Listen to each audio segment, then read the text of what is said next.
Since the events of the last chapter with the imprisonment of Lord Bernard, the kingdom's western front has rapidly collapsed in the absence of their one competent commander. Lynette will send Rhys her 6th letter, detailing some dire events and selling off even more of their personal possessions to keep us afloat on the east. As much as Rhys is concerned with his home front, his duty is nonetheless to protect Navarone, and our situation does not look too great either. With the fall of the lowlands, the Empire is now but a stone's throw away from Navarone, their final obstacle being Fort Remagen, a strategically important fort and the last line of defense before the city. Hopes of holding Fort Remagen are already slim, but what's more, the kingdom's current ballista corps are located in Can village at the border, currently under evacuation as Imperial forces press in from all sides. If the ballisticians are lost, it will become impossible to hold Fort Remagen without siege equipment. Rhys is tasked to head to Can to extract the ballista corps and escort them to the fort before the Empire can get to them. So begins Chapter 8, The Wooden Cavalry. Objective: have everyone escape by turn 24. If Sherpa has a happiness stat of at least 1, which is a ridiculously simple criteria, as long as you have deployed him even once after his debut in Chapters 3-1, it will be met, he will be force deployed on this map. He is involved in an event that will secure his permanent recruitment. Sherpa is a valuable bodyguard unit, and it is definitely worth it to do so. The tactics ranking for this map are simple. If your Rhys has already been promoted, any further tactics points from here will purely be for bragging rights, as there are no more rewards tied to tactics. Regardless, let's try for the perfect 35. You will earn 1 point if at least 3 ballisticians escape, a 2nd point if all 4 ballisticians escape, and the final tactics point is earned by defeating Von Beck, the enemy boss that appears on the map near the end. Note that one of the 4 ballisticians is a named unit, Burrows. If Burrows survives the map, he will join us as a recruit starting in Chapter 9, giving us even more incentive to protect everyone. This is not a difficult map, but you may find that most of your time will be spent doing odds and ends in the village of Can, as opposed to actually protecting it. Starting off, there are 5 houses in Can, all with green roofs. All of them can be searched. Some of these houses simply contain a fight with some minor rewards at the end, mostly money and a new thief's knife. The rival's house is where the fun begins. The house itself has no reward, but searching it will trigger combat against a bandit named Vasquez. He is on the bounty list, but you may be wondering how capturing works if a bounty target is in a house as opposed to being on the map. Thankfully, Vasquez is the only bounty target in the game that works like this. Once a unit searches the house, 5 rounds of combat against Vasquez will begin as normal.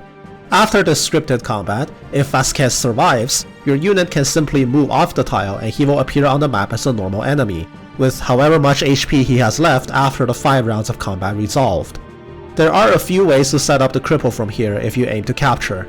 If the initial combat on the house is started by a dagger unit like Scene or Thaddy, there will be very little damage output coming out from your thief unless you land an, in this case unlucky, critical, and you have at least 5 tries for a dagger to injure Vasquez while poking him during the entire fight.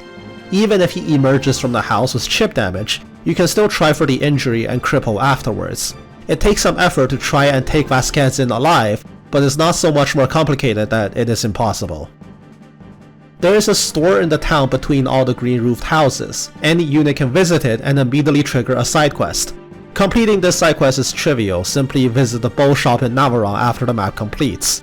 The shop itself also sells a bag and 2 crafting materials, which you should definitely save up the money to buy. The 3 other side quests can all be completed in Can as well.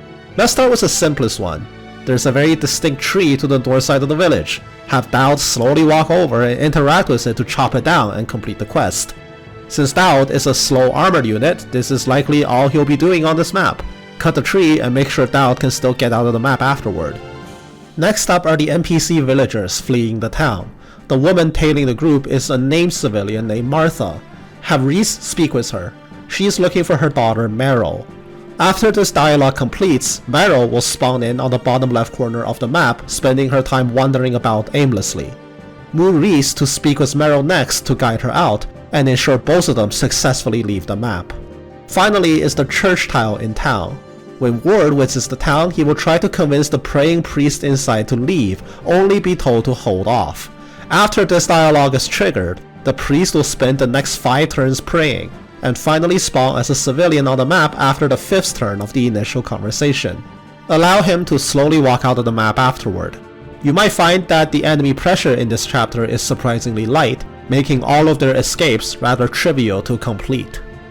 The last group of NPCs that need to get out are the ballisticians. Somewhat annoyingly, they don't seem to be in any particular rush to leave, and will spend the first few turns or so taking potshots at approaching enemies instead.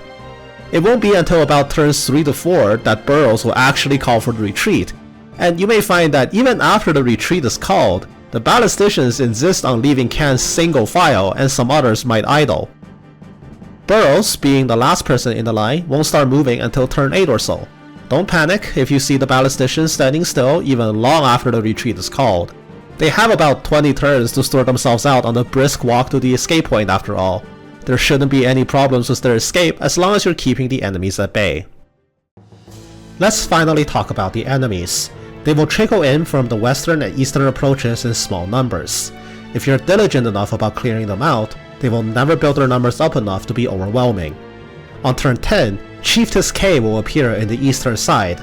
Speak to her with Sherpa and a cutscene will play. After this cutscene, both K and Sherpa will leave the map, leaving you 1 person short in your army for the rest of the chapter. But don't let this discourage you, maintain the defense and hold the line. As more enemies come in, they will be holding some Imperial Knight small shields. Erzheimer is perpetually looking for one of these for his collection. In this map there will be a total of 3, and if you have not captured one for the item collector yet, this map is another prime opportunity to do so on account of the overall low action. You may have gotten one as early as chapter 4, we mentioned this shield back in chapter 6, or you might have missed it here again and will need to wait for chapter 9 for your next chance. Whatever the case is, remember to get at least one for Erzheimer sooner rather than later. In this video series, this is the second and last time I will talk about this particular item in the collection gallery. Starting on turn 14, enemy reinforcements will begin spawning in the bottom left corner, around where Meryl will be initially wandering. By now, all the civilians should have been well out of danger, and even the ballisticians are close to the exit. This third group of reinforcements are meant to cut off your escape from the map more so than hunting NPCs. Fortunately, their approach has a neat one-tile choke point that you can block off and deal with them one at a time. There are very few soldiers that actually come from this corner. A single unit is often enough to handle this entire side.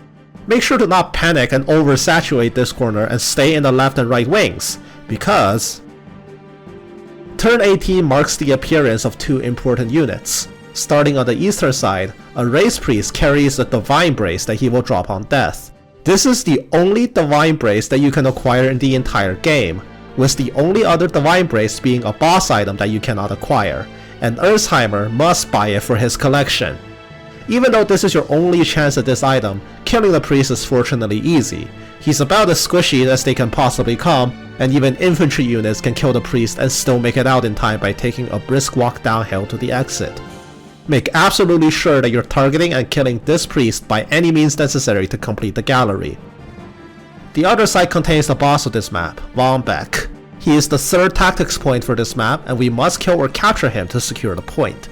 Given the western wing is further from the escape point than the east, it is in our best interest to have Von Beck come to us. Be warned, Von Beck has a very annoying AI. Unless one of our units is in his attack range, he will spend all of his time just wandering around in the left side of the screen and never actually come to us, wasting precious time. Make sure that on turn 18, you're putting a unit in his attack range to bait his advance, then collapse on him and kill him with everything you got. From the position that you're baiting him to, infantry should just barely be able to get out in the nick of time if you defeat him in 1 turn. Cavalry units will have a much easier time if you rely on them. However you choose to do it, don't linger in the village too long. 1 turn Von Beck with everything you have prepared and immediately begin to retreat. Tile counting is once again helpful here to make sure that you do not overcommit and miss the deadline to run. If you're aggressive enough, you can even route the whole map and spend the last 4 to 5 turns casually walking out of an empty battlefield. If not, you may have a handful of units harassing you as you escape, but they shouldn't pose a big problem. Overall, this is one of the easiest main chapters in the game, with a tiny bit of time pressure applied at the end if you're going for max tactics by dealing with Von Beck. Enjoy this breather while it lasts, and I'll see you soon in the side chapters.